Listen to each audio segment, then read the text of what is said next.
নমস্কার, আমি মল্লিকা সামন্ত। আজকে তোমাদের জন্য দুটো কাজ নিয়ে এসেছি। গলাটা একটু বসে যাওয়ার কারণে প্রথমেই তোমাদের কাছে ক্ষমা চাইছি। প্রথম কাজটি আছে পেপারে কলকা, দ্বিতীয় কাজটি আছে মাটির থালায়। কলকার পেপারের নাম আইভরি শিট।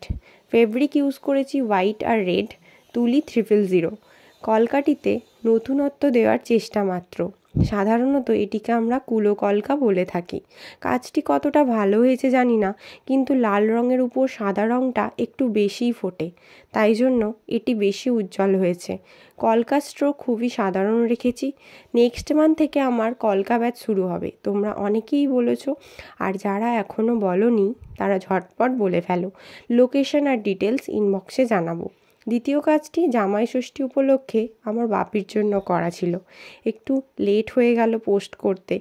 থালাটি মেরুন রঙের ওপর কভার করা, আর হোয়াইট আর ইয়েলো মিক্সড করলে একটা চন্দন কালার হয়, সেটাই দেওয়া। কাজটি কেমন হয়েছে জানিও তোমরা।